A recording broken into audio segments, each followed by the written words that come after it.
C'est un homme qui a vécu la plus grande partie de sa vie en exil à Babylone, forcé de vivre dans une ville à plus de 1300 km à pied de chez lui, au milieu d'une culture totalement différente de la sienne et qui était ouvertement hostile à sa manière de vivre, à sa culture et également à sa foi en l'Éternel.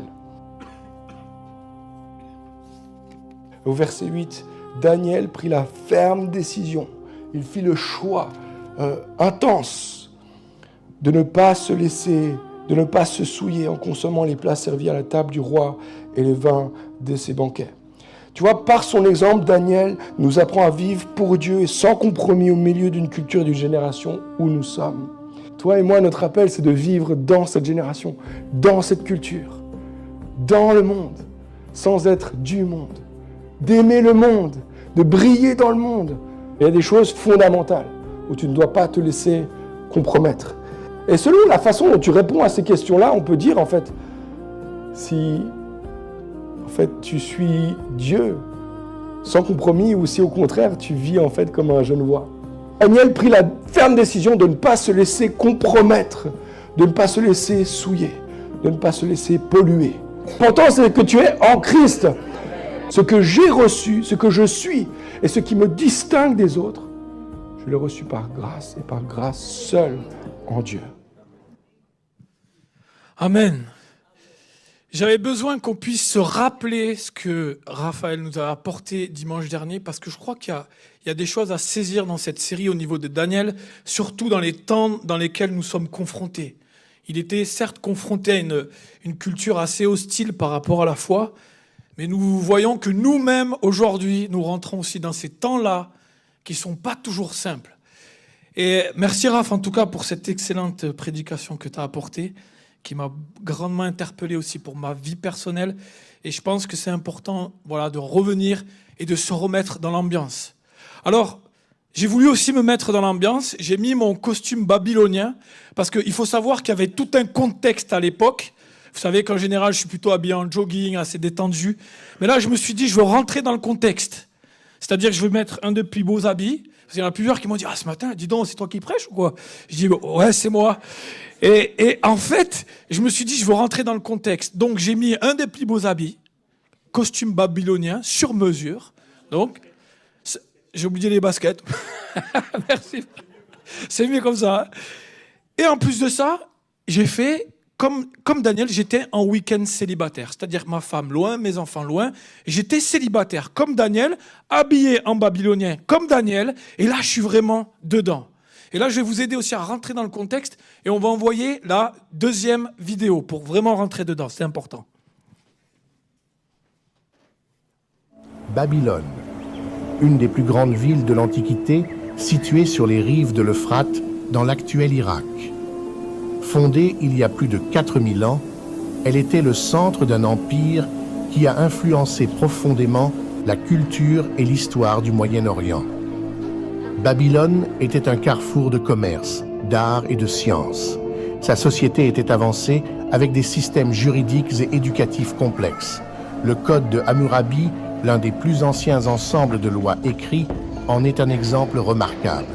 Les jardins suspendus de Babylone, qui, selon la tradition, étaient l'œuvre du roi Nabuchodonosor II, étaient un exploit d'ingénierie. Ils utilisaient un système d'irrigation avancé pour transporter l'eau des rivières vers les terrasses élevées. Ces jardins n'étaient pas seulement une prouesse technique, mais aussi un symbole de pouvoir et de richesse. Ils reflétaient la vision du monde et l'aspiration à la perfection de la civilisation babylonienne. Les vestiges de Babylone, bien que modestes aujourd'hui, continuent de fasciner les archéologues et les historiens. Ils nous offrent un aperçu précieux d'une des plus grandes cités de l'Antiquité. Babylone, avec ses jardins légendaires, reste un symbole de l'innovation et de la grandeur humaine. Son héritage perdure, inspirant encore aujourd'hui notre imagination et notre compréhension du passé. Merci la technique. Donc je voulais que visuellement on puisse voir en fait dans quelle série on s'embarquait avec Daniel, dans tout ce contexte là où était Daniel. Et j'aimerais donc aborder le chapitre 2 qui va parler justement du songe de Nabuchodonosor qui va être expliqué par Daniel. La seconde année du règne de Nabuchodonosor, Nabuchodonosor eut des songes. Il avait l'esprit agité et ne pouvait dormir. Le roi fait appeler les magiciens, les astrologues, les enchanteurs et les chaldéens pour qu'ils lui disent ses songes.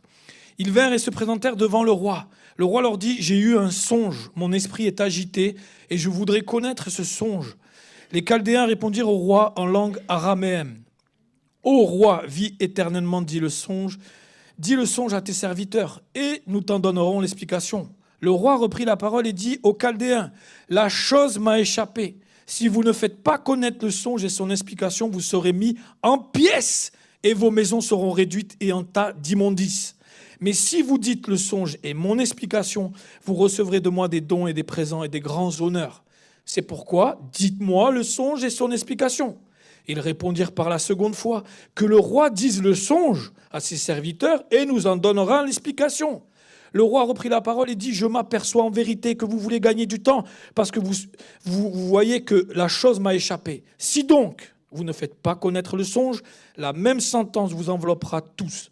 Vous voulez vous préparer à me dire des mensonges et des faussetés en attendant que le temps soit changé. C'est pourquoi dites-moi le songe et je saurai si vous êtes capable de m'en donner l'explication. » Les Chaldéens répondirent au roi « Il n'est personne sur la terre qui puisse dire ce que demande le roi.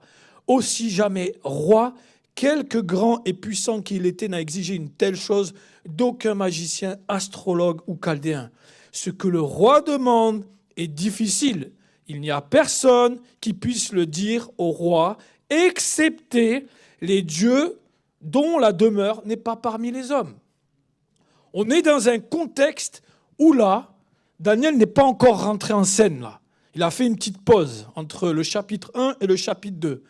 Mais là, on se retrouve face à des hommes, des chaldéens, des astrologues qui avaient une connaissance, qui avaient aussi une spiritualité envers des divinités. Mais là, ils se retrouvent vers quelque chose de carrément impossible humainement. Ils sont bloqués. Et ils disent, en fait, ils essaient de rejeter là. Mais donne-nous l'explication. Mais le roi ne veut pas. Le roi, en même temps, il veut dire, mais en fait, si tu as toute la connaissance, tu devrais être capable. Si en fait, tu es connecté avec tes divinités, tu devrais être capable de me donner l'explication. Et là, ce passage nous montre clairement l'impossibilité de l'homme. Et du coup, donc, ils sont là, ils cherchent même des excuses. Mais en fait, ce que tu dis, c'est trop dur. En fait, ils sont en train de dire juste que même leur divinité, soi-disant, soit telle, elle ne peut pas nous fournir l'explication.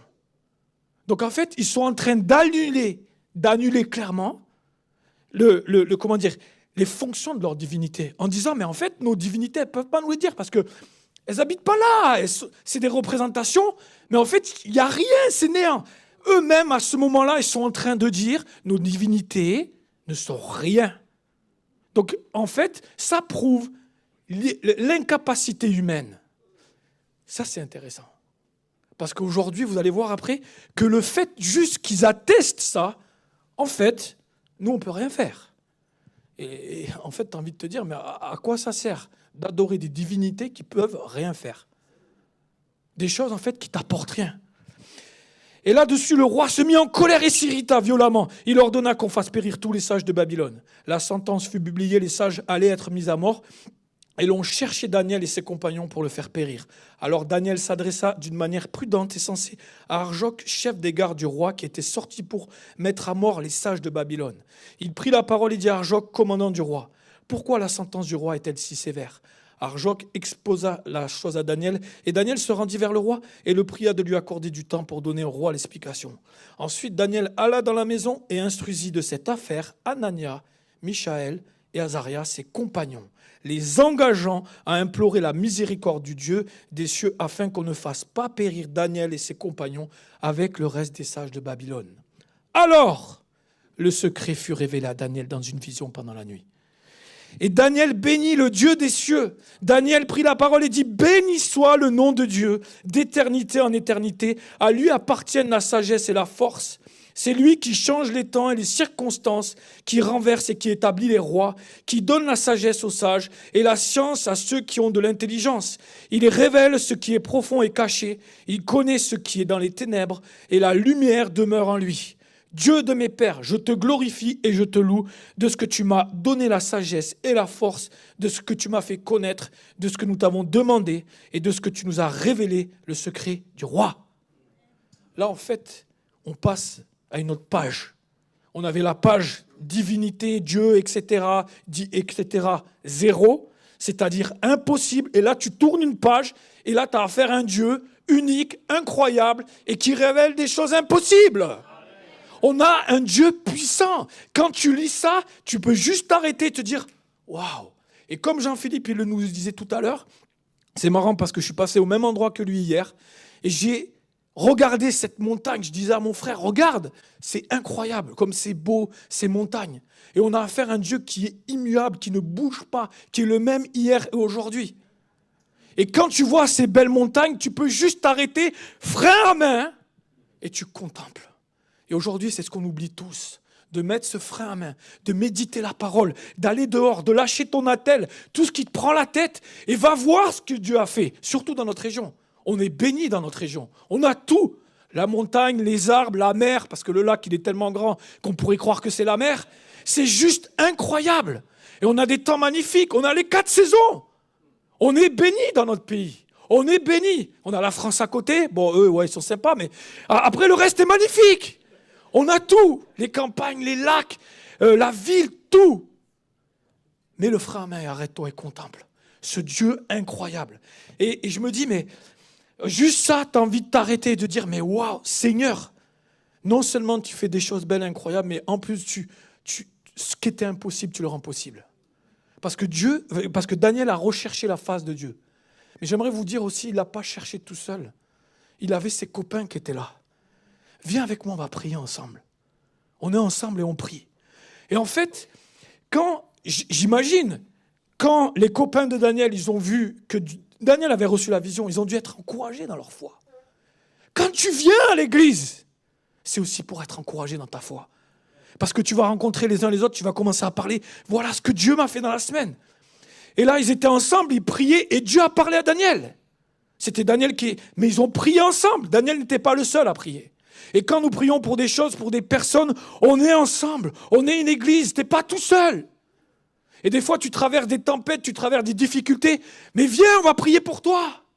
On est là pour ça. On prie pour vous le mercredi matin. Même tous les jours, on prie pour vous.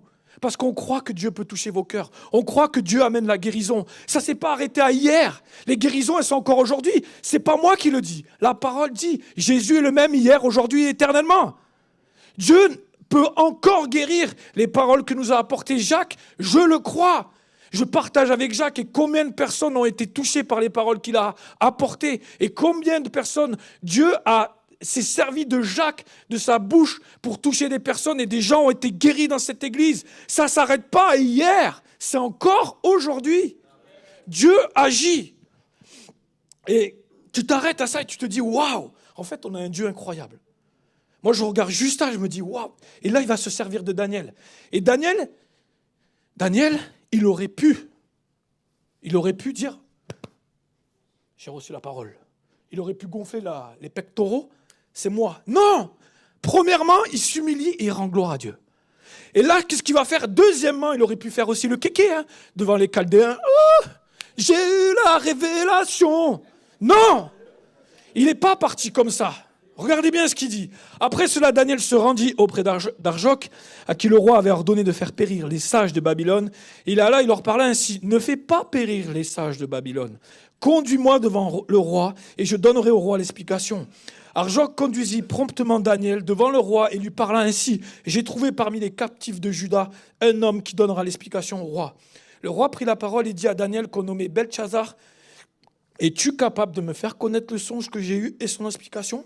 Daniel répondit en présence du roi et dit, ce que le roi demande, il va le dire tout de suite, est un secret que les sages, les astrologues, les magiciens, les devins ne sont pas capables de révéler au roi. Donc il fait une deuxième affirmation en disant, toutes les divinités que vous avez là, ça ne vaut pas la peine. Donc tu peux laisser de côté tout ça, ça ne va rien t'apporter. Ça ne va même pas te donner l'explication que j'ai eue dans mon rêve. Lâche ces trucs. Par contre, mais il y a dans les cieux un Dieu qui révèle les secrets et qui a fait connaître au roi Nabuchodonosor ce qui arrivera dans la suite des temps. Voici ton songe et les visions que tu as eues sur ta couche. Et là, il envoie du lourd. Alors, je ne vais pas tout lire, mais le roi, il va dire clairement, alors, au verset chapitre 2, 37, il va dire « Ô roi, tu es le roi des rois, car le Dieu des cieux t'a donné l'empire, la puissance, la force et la gloire. Dieu donne à qui il veut et il enlève à qui il veut. Point à la ligne. » Tac, c'est clair et net. Et là, en fait, il va révéler le rêve. Je ne vais pas tout lire. On a beaucoup de choses à voir ce matin. Et là, le roi Nabuchodonosor, quand il entend l'explication, tomba sur sa face, se prosterna devant Daniel et leur ordonna qu'on lui offre des sacrifices et des parfums. Le roi adressa la parole à Daniel et dit « En vérité, votre Dieu est le Dieu des dieux. Il est le Seigneur des seigneurs et il révèle les secrets puisque tu as pu découvrir ce secret. » Le roi reconnaît la puissance de Dieu.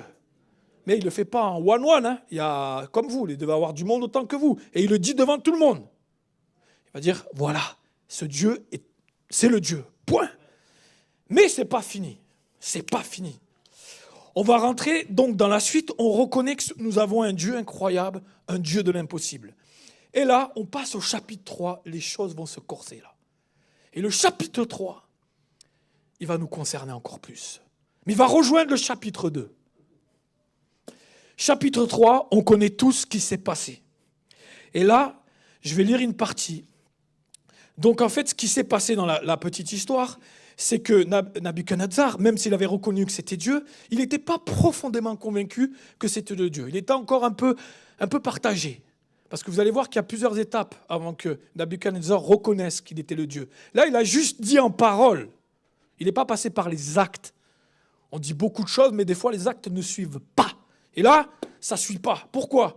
Parce que Nabuchodonosor, il va ériger une statue, et je vous donne un peu les mensurations. Nabuchodonosor fait une statue d'or haute de 60 coudées et large de 6 coudées. Donc, 33 mètres de hauteur et 3 mètres 3 de largeur. Donc, c'était un truc assez conséquent. Ce n'était pas aussi grand que la tour Eiffel, mais il y avait quand même son importance, on pouvait le voir. Et donc, il est content, il a fabriqué sa statue, et puis il va demander à tout le monde, en fait, de l'adorer au son.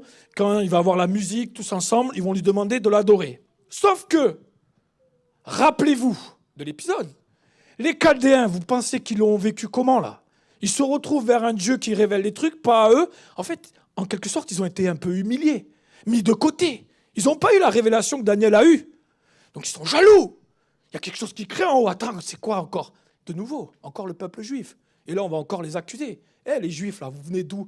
Vous venez de votre pays perdu, là, et vous pensez que vous avez la révélation. Vous arrivez comme ça, vous vous mettez les costumes babyloniens, nanana, vous vous prenez pour nous, et puis commencez à avoir des révélations. Et là, au son de la trompette, ils ne se prosternent pas. Pourtant, c'est pas difficile de se prosterner. Petite flexion. Voilà, des fois, tu as un peu mal au genou. Hop, tu te baisses, c'est fini. Ils sont, rappelez-vous, dans une culture hostile. Ça veut dire qu'ils sont sous le feu, là, sur le sniper. Un truc de travers, clac. Et eux, là, les Chaldéens, hey, oh, eux, là, les trois, ils se prosternent pas. Viens, on va cafeter au roi. Viens. On va aller, ouais, t'as vu, l'accusation, tout de suite. Ils se prosternent pas devant ton Dieu. Là, c'est grave. Et à ce moment-là, en fait, ils savent que, en fait, il avait prévenu tout le monde. En fait, il a dit, si vous ne vous prosternez pas, vous partez au réchaud, là. Tu sais, là où il fait chaud. Tu sais, les hammams, sauna, maintenant on prend les hammams, sauna, il fait chaud, on est bien là. Mais là, tu vas aller au sauna, hammam, puissance 100, là. C'est-à-dire que là, ce que tu vas vivre, ça va être chaud. Ça va vraiment être dur. Et en fait, est-ce qu'on peut envoyer le troisième... En fait, ce qui se passe chez les compagnons de Daniel, c'est que, vous avez vu, Daniel, il avait pris une résolution. Mais Daniel, ce n'était pas le seul, il était avec ses copains toujours. Ils avaient pris une résolution ensemble. Toi-même, quand tu prends une décision, c'est dans tes pensées et ta parole. Tu vas dire, cette année 2026, comme Jacques qui nous a encouragés, je vais prendre du temps pour lire ma parole, pour prier. Ça, c'est une résolution. Tu peux le dire à Patrick, cette année, je te le dis, je vais prendre ma résolution de lire davantage ma Bible et de lire la parole. Voilà. Donc ça, je l'ai dit à Patrick. Et Patrick, en fait, c'est mon ami, c'est un peu mon conseiller spirituel. Et puis je lui dis, voilà, ça c'est ma décision. Et ensuite, la résolution, ça va être la mise en pratique. Puis de temps en temps, il va me prendre par l'épaule et il va me dire, Gab, ça va, t'arrives à tenir ta décision que t'as prise, ta résolution? Et je lui dis, écoute, des fois j'arrive, des fois j'arrive pas. Qu'est-ce qui va créer quand tu as pris une décision, que tu mets en pratique ta résolution? Tu vas arriver dans la détermination. C'est-à-dire que c'est une force mentale. C'est-à-dire que tu auras tellement pris cet engagement qu'il n'y a rien qui pourra te faire lâcher. Je vais vous donner un exemple. On peut envoyer l'autre. Je choisis la voie de la vérité, je place tes lois sous mes yeux. Celui qui est en photo là, c'est mon papa. Il a pris sa décision d'avancer. Il n'était pas né dans une famille chrétienne. Et il a pris la décision de marcher avec Dieu et de suivre. Je choisis. Psaume 49. Est-ce qu'on peut le dire ensemble? Je choisis la voie de la vérité. Je place tes yeux sous mes yeux. Vous l'avez tous dit là? On recommence. Je choisis la voie de la vérité. Mes yeux. Vous avez pris un engagement là. Je vous ai entendu. Donc je vais vous questionner. T'as pu... Oh, d'accord. Mon père a pris cet engagement. Son fils, moi, je veux faire ta volonté. À l'âge de 15 ans, je choisis de me faire baptiser. Et je dis, je veux faire ta volonté, mon Dieu, et ta loi est au fond de mon cœur. Elle est en moi à l'âge de 15 ans. Mais avant, à l'âge de 6 ans, j'avais dit, Seigneur, je te donne mon cœur. Je veux marcher avec toi. Et ensuite, on est arrivé au baptême. Mais aujourd'hui, je vais avoir 47 ans, je n'ai pas fini. C'est-à-dire qu'il y a toute la période adolescente, toute la période de célibat. Il y a plein de choix, il y a plein de choses qui vont s'offrir à moi. Suivante.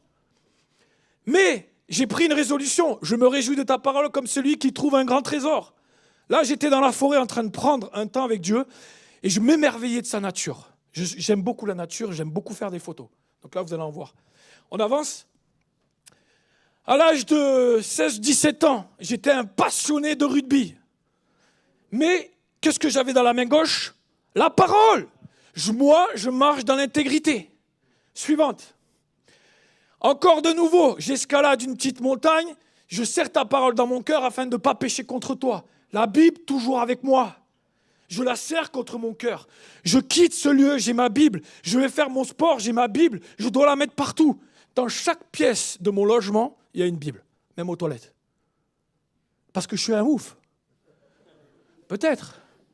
Mais quand tu aimes Dieu, hier soir, je voulais me mettre un peu dans l'ambiance. Et c'était génial, parce que je ne me rappelais plus qu'il y avait la Sainte Seine. J'ai regardé Risen, la résurrection du Christ. Si vous pouvez le voir, regardez-le.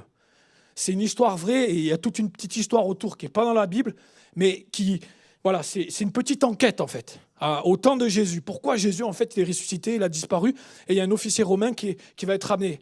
Et là, quand tu vois l'attitude des disciples, mais ils sont complètement starbés. Les mecs, c'est des illuminés. On dirait, ils sont là comme ça, je t'aime, je t'aime. Vous savez, je ne sais pas si vous avez vu le gendarme à Saint-Tropez, à un moment donné, ils rentrent dans une espèce de secte, ils sont un peu tous allumés. Mais là, c'est un peu pareil. Mais ça n'a rien à voir. C'est parce qu'ils ont rencontré celui qui les aimait. Parce que c'est quoi le sens à ta vie? C'est de savoir que tu es aimé par un Dieu qui a envoyé son Fils à la croix parce qu'il t'aimait tellement, qu'il est mort à la croix pour tes péchés afin que tu vives ta vie sur terre. Mais pas que. C'est un petit temps la vie sur terre. L'éternité, je ne peux pas le prendre là. C'est éternellement. Et là, ce qui est incroyable, dans ça, tu vois les disciples, ils sont ouf. L'officier romain, il ne comprend pas.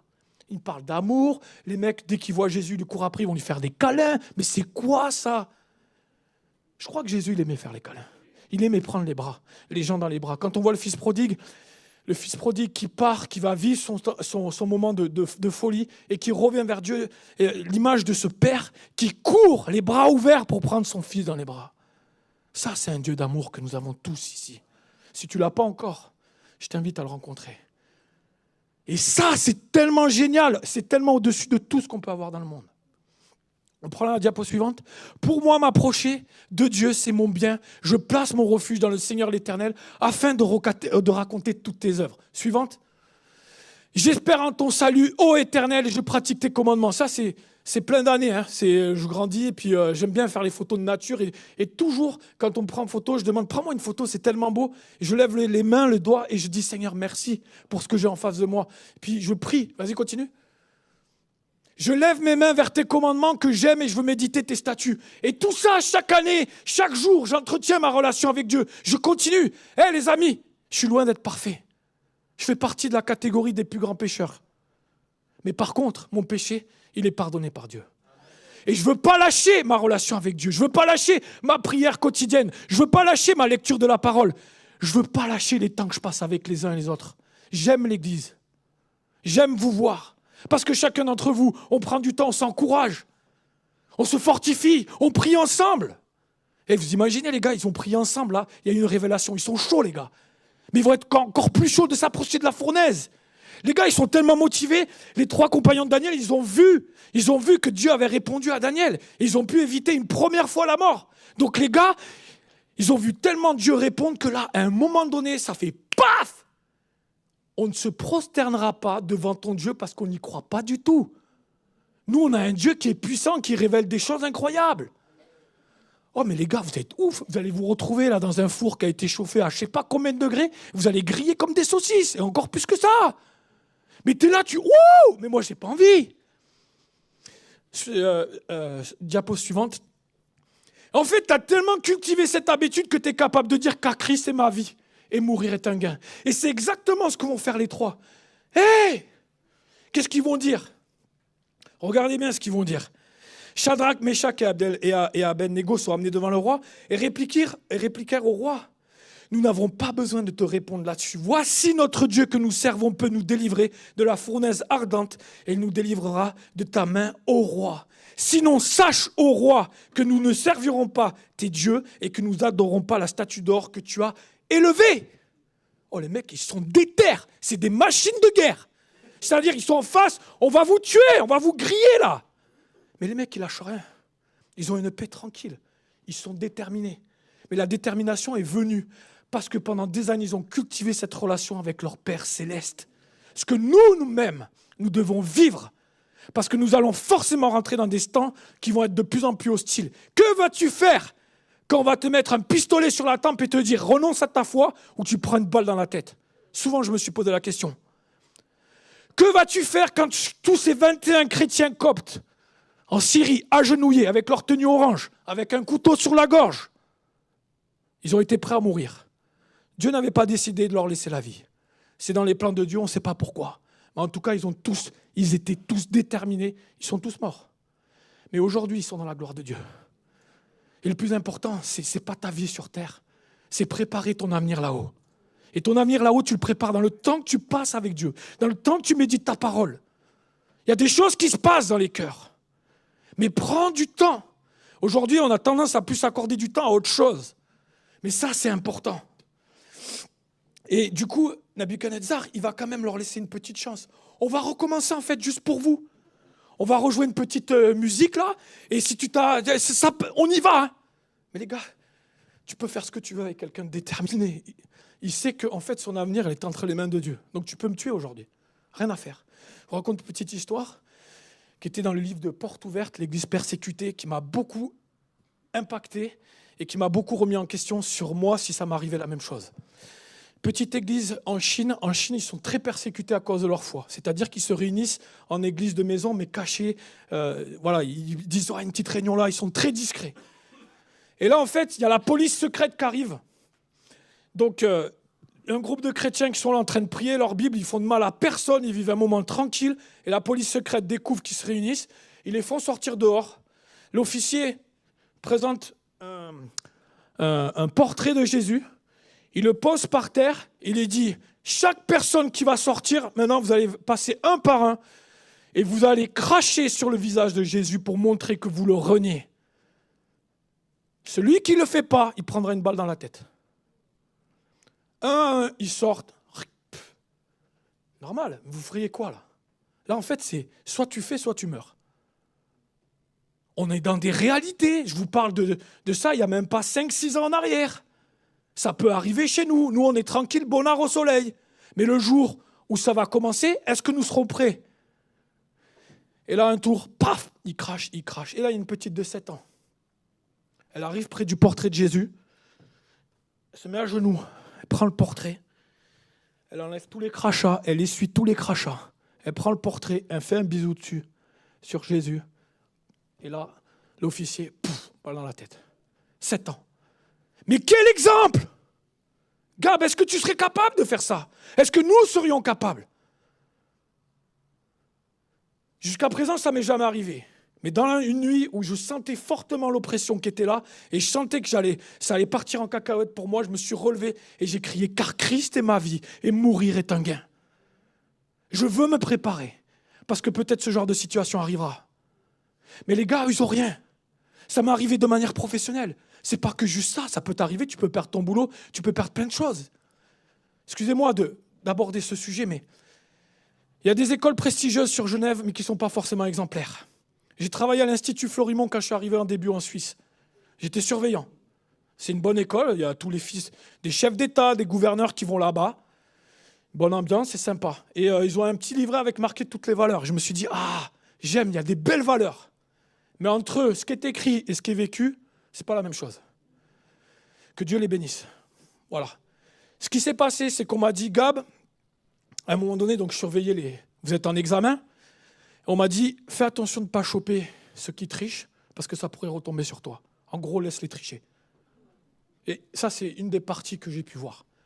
Et puis à un moment donné, il y en a un qui voyait dans mon attitude comment j'étais. Je prenais toujours 5-10 minutes, ceux qui prenaient une colle, une retenue, je leur partageais les valeurs. Puis il y en a certains qui me disent, mais j'ai jamais entendu ça, de la persévérance, de l'intégrité. Je ne parlais pas de Jésus, je parlais des valeurs du ciel. Parce que vous savez que si on commence à parler de Jésus, on n'a que des problèmes. Et du coup, je parle, ça se sait, ok. Et il y a le bras droit du responsable qui vient me voir et me fait, Gab, il va falloir que, juste, j'ai un conseil à te donner. Toi, tu es trop droit. Si tu continues à être comme ça, on va te faire partir. Et je l'ai regardé et je lui ai dit, écoute, c'est en moi, je ne peux pas passer à côté de chez soi. J'ai été élevé comme ça, j'ai une éducation, j'ai ma foi. Non. Du coup, j'ai été renvoyé. Ça, c'est des choses, tu peux perdre ton boulot. Mais ta vie était entre les mains de Dieu. Et Dieu ne te laissera jamais tomber. Ça a été dur ce moment-là, parce que j'aurais pu rester dans l'opulence. Florimond, super repas, habillé, bon salaire, on est au top du top, la crème de la crème. Le fils de Nicolas Sarkozy, du président français, devait venir dans cette école. Je discutais avec des gardes du corps de fils et filles d'ambassadeurs. Donc je vous dis, il y a une sacrée clique qui est là-bas. C'est un autre monde. Mais ça ne veut pas dire que dans cet autre monde, il y a des bonnes choses aussi. Mais des fois, dans notre société, et j'aimerais vous rappeler une chose, quand on parle de Babylone, qui reflète au niveau économique, au niveau international, vous vivez dans une ville qui est exactement la même chose. Genève reflète dans le monde entier pour sa prospérité économique. Et il faut savoir une chose, c'est que même des gens qui ont une position sociale ou un salaire moindre, vous faites partie des personnes les plus riches du monde. Vous faites partie des personnes les plus riches du monde. Vous avez un toit, vous avez à manger, vous pouvez vous déplacer, vous pouvez vous habiller, il y a les subsides, etc., etc. Et Genève fait partie à le plus haut SMIC, c'est-à-dire le revenu minimum du monde. Donc à Genève, vous êtes bénis au niveau prospérité économique. Et en fait, on se retrouve un peu dans la même situation. Comment on fait face à ces choses-là? On passe à la diapo suivante. Mais c'était pas fini pour moi, j'étais célibataire pendant toutes ces périodes. Et puis je suis arrivé à me marier, à trouver ma femme, et j'ai décidé avec ma femme que ça serait le verset pour notre mariage. Ils prirent l'engagement de chercher l'Éternel, le Dieu de leur père, de tout leur cœur et de toute leur âme. Mais c'est pas fini, parce que quand vous vous mariez, qu'est-ce qui arrive? Suivant. On a les enfants. Moi et ma maison, nous servirons l'Éternel. On priait, on lisait la Bible ensemble, et on continue.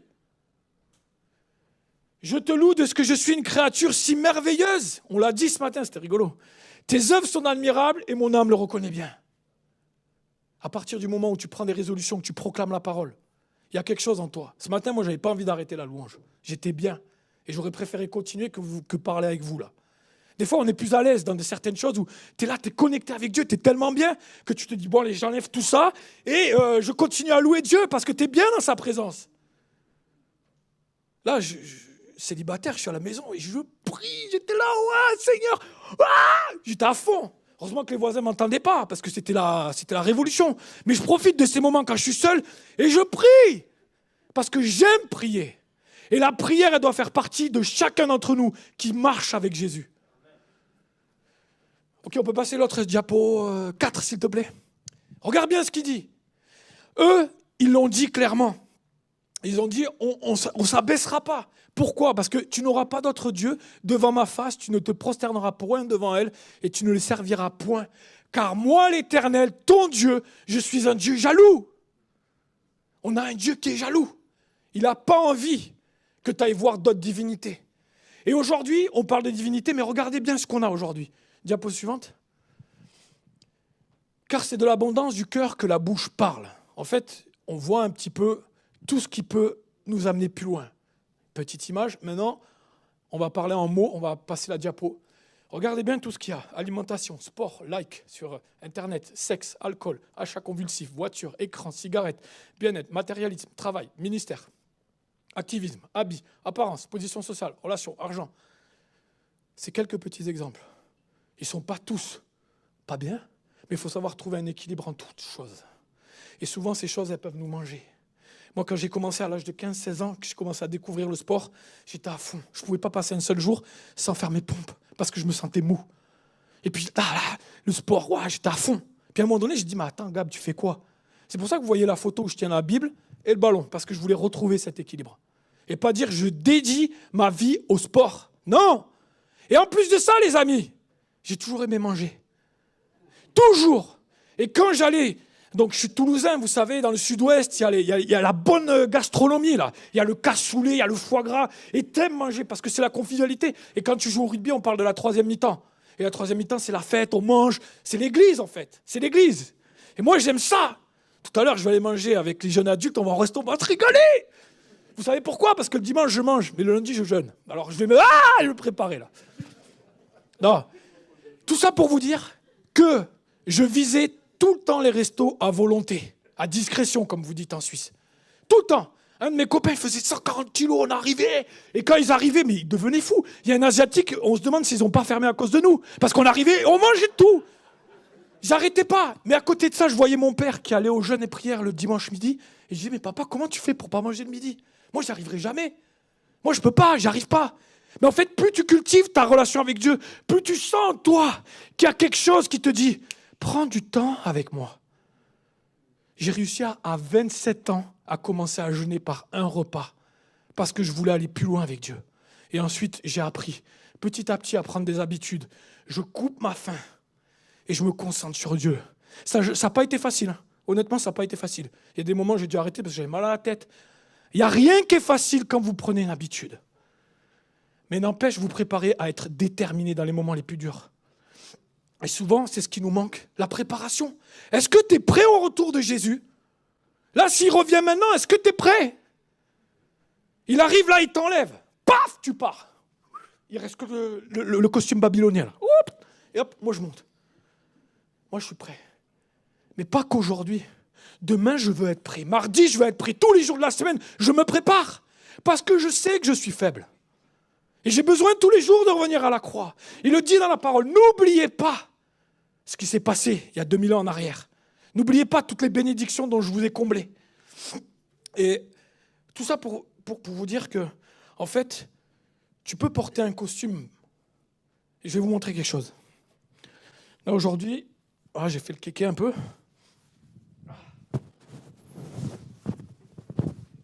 J'ai beau être bien habillé, j'ai beau l'impression de montrer d'être un BCBG, etc. Et c'est vrai que souvent, l'habit, on dit que l'habit ne fait pas le moine, heureusement. Mais il y a quelque chose qui compte, parce que je sais que je peux me faire emporter par toute une chose. Mais ne vous inquiétez pas, je ne vais pas vous mettre tout nu, mais... Bon, il y a le petit bouton, voilà. Donc du coup, excusez-moi, je fais peut-être un peu... voilà. J'ai chaud là. Et du coup, qu'est-ce qui se passe ? En dessous, voilà, on va y arriver. En dessous, ce qui compte, c'est ton cœur. Est-ce que ton cœur a envie de dire « Jésus, je veux te suivre » ? Ou est-ce que tu veux rester avec ton costume babylonien et dire, bah ouais, tout va bien, tout ça, puis en fait, t'es carrément, t'es prêt vraiment de choses qui ne plaisent pas à Dieu. Même moi, Gabriel Garcia, qui suis investi dans le ministère peut devenir aussi une idole. Quel est le temps que tu accordes ? Tout peut devenir une idole. À partir du moment où tu choisis, quelle est ta priorité ? La parole dit, cherchez premièrement le royaume de Dieu. Cherchez premièrement le royaume de Dieu. Est-ce qu'on le cherche aujourd'hui ? Pourquoi ? Bah attends, moi, tout à l'heure, je vais aller manger. Après, je vais rentrer, je vais regarder Netflix. Après, je vais appeler ma copine, etc. Et on est pris par tellement de choses. C'est quoi aujourd'hui ? Quel est le Dieu que tu adores aujourd'hui ? Ça, c'est la question. Quel est le Dieu que tu adores ? Et ça, c'est hyper important de se positionner dans cette société qui de plus en plus nous pollue par plein de choses. Et te dis encore à toi-même, gentiment, en fait, t'es un petit Dieu, quoi. Tu vois ? Tu peux choisir, regarde ça, ça peut t'aider dans ci, ça. Plein d'exemples, je n'ai pas besoin de vous les donner, vous les connaissez. Mais aujourd'hui, en étant dans cette série, je me suis dit, Seigneur, moi, ma vie, je veux te la consacrer. Je n'ai pas fini.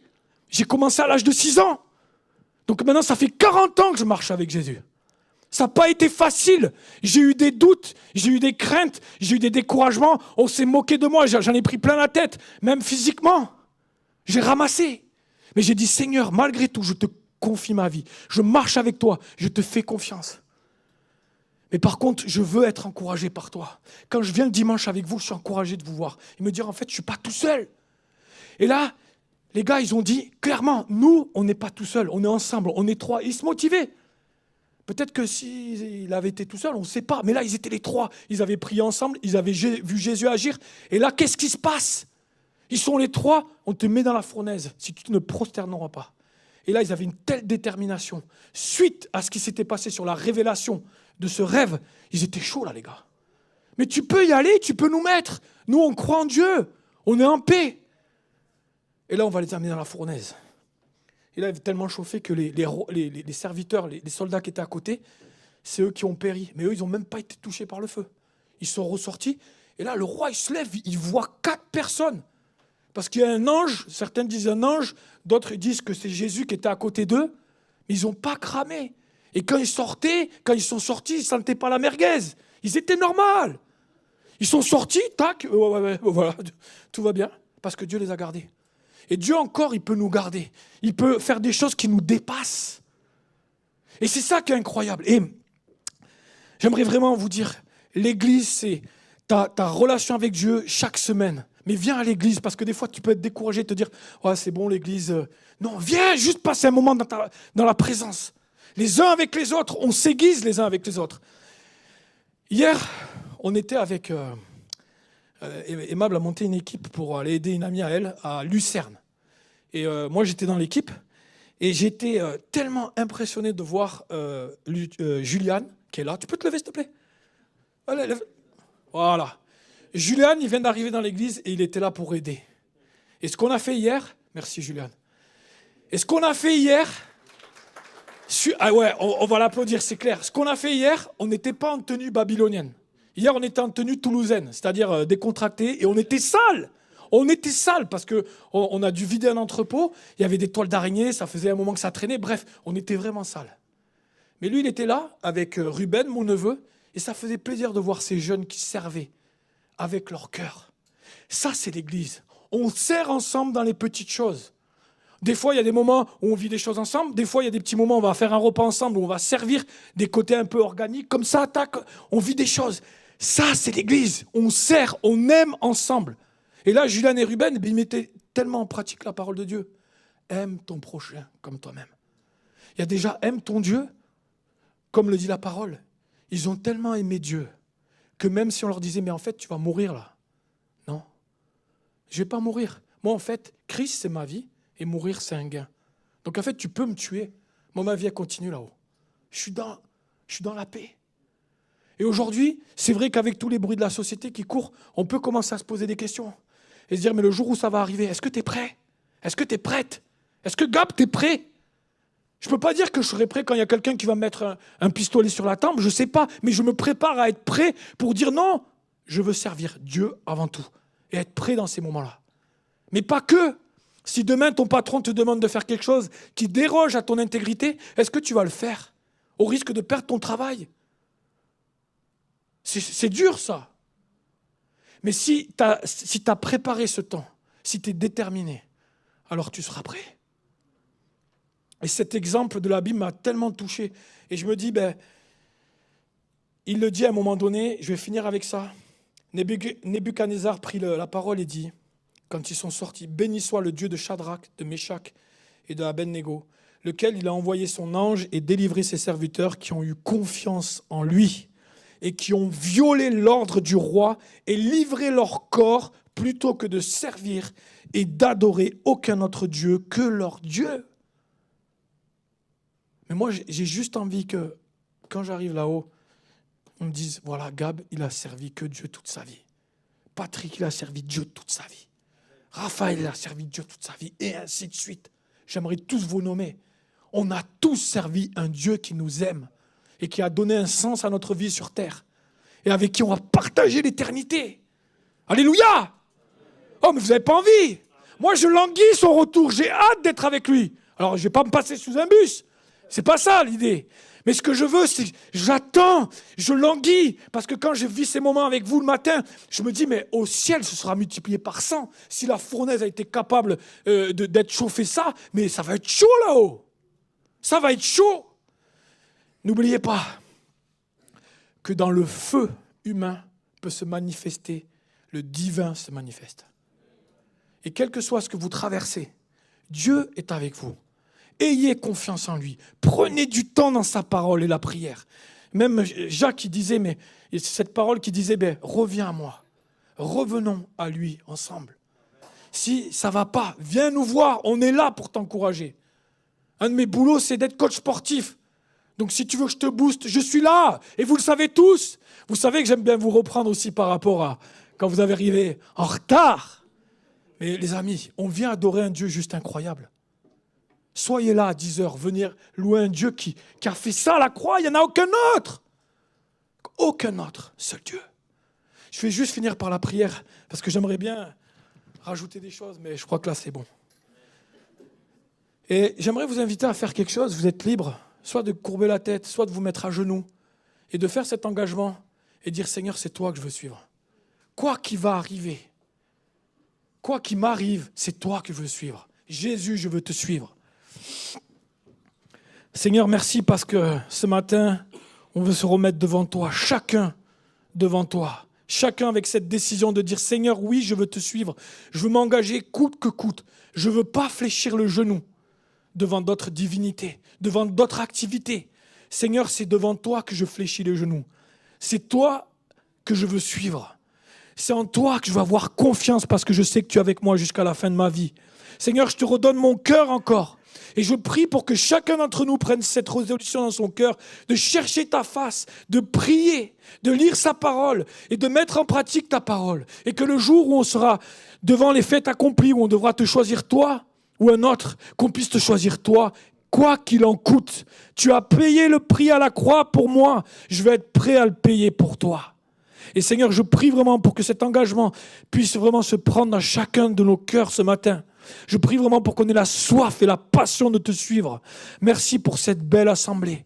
Merci pour ces hommes, ces femmes, ces jeunes, ces enfants qui sont présents ici. Tu les bénis, tu les fortifies, tu les encourages et tu marches avec eux jusqu'à la fin de leur vie. Au nom puissant de Jésus. Amen. Soyez bénis.